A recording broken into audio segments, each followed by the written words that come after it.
book of Genesis.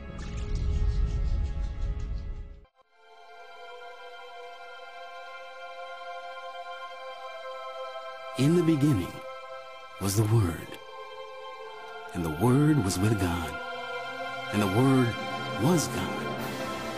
He was with God in the beginning. In the beginning, God created the heavens and the earth. This is the account of the heavens and the earth when they were created, when the Lord God made the earth and the heavens. Now the earth was formless and empty. Darkness was over the surface of the deep, and the Spirit of God was hovering over the waters.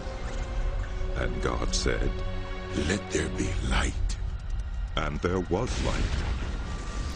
God saw that the light was good, and he separated the light from the darkness.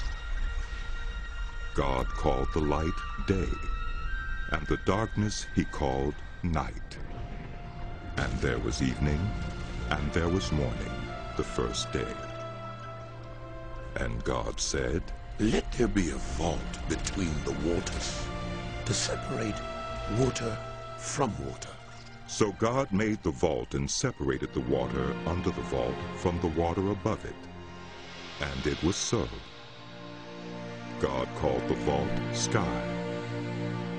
And there was evening, and there was morning, the second day. Now no shrub had yet appeared on the earth, and no plant had yet sprung up. For the Lord God had not sent rain on the earth, and there was no one to work the ground. But streams came up from the earth and watered the whole surface of the ground. And God said, "Let the water under the sky be gathered to one place, and let dry ground appear." And it was so. God called the dry ground land, and the gathered waters he called seas. And God saw that it was good.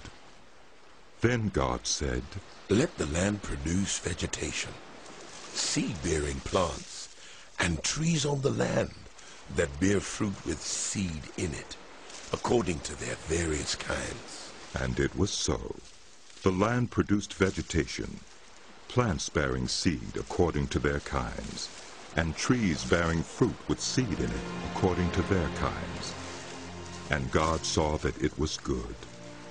And there was evening, and there was morning, the third day.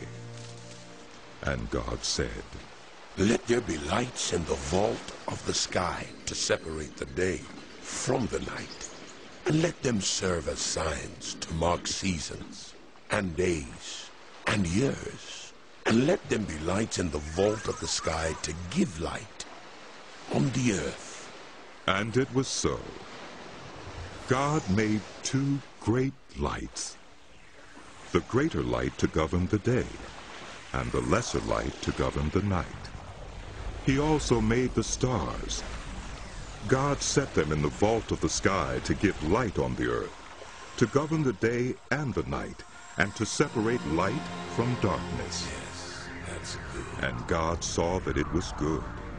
And there was evening, and there was morning, the fourth day.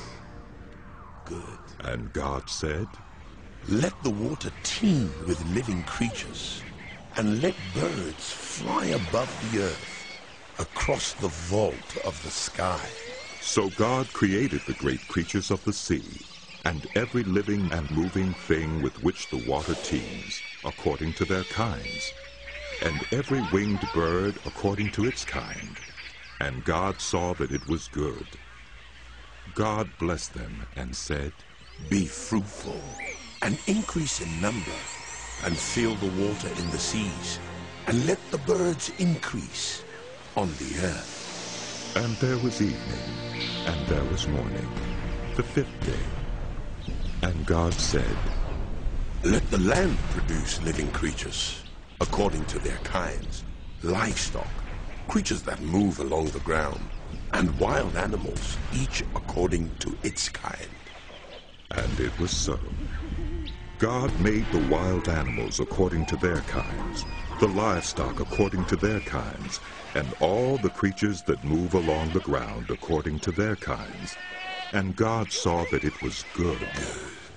Then God said, "Let us make human beings in our image, in our likeness, so that they may rule over the fish in the sea and the birds in the sky, over the livestock and all the wild animals, and over all the creatures that move along the ground." Then the Lord God formed a man from the dust of the ground and breathed into his nostrils the breath of life, and the man became a living being.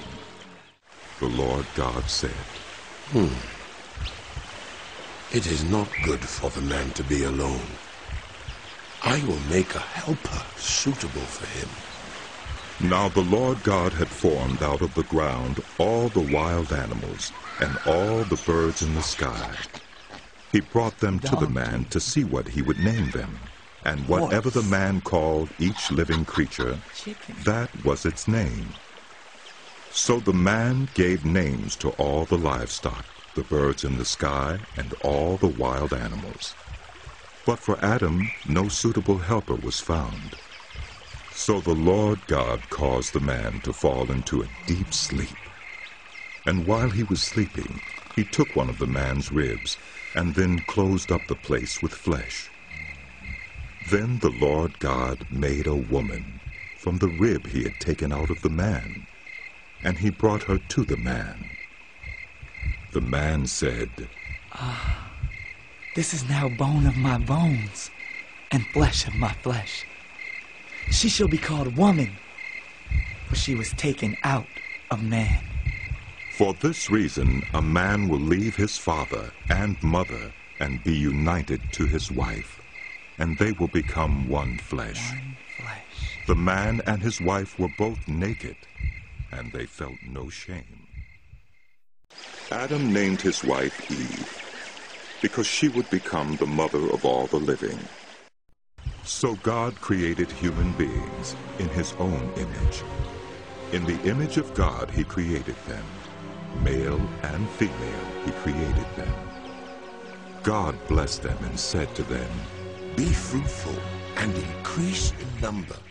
Fill the earth and subdue it. Rule over the fish in the sea and the birds in the sky, and over every living creature that moves on the ground." Then God said, "I give you every seed-bearing plant on the face of the whole earth, and every tree that has fruit with seed in it. They will be yours for food. And to all the beasts of the earth, and all the birds in the sky, and all the creatures that move on the ground, everything that has the breath of life in it, I give every green plant for food." And it was so. God saw all that he had made, and it was very good. And there was evening, and there was morning, the sixth. Thus the heavens and the earth were completed in all their vast array. By the seventh day, God had finished the work he had been doing. So on the seventh day, he rested from all his work. Then God blessed the seventh day and made it holy, because on it he rested from all the work of creating that he had done.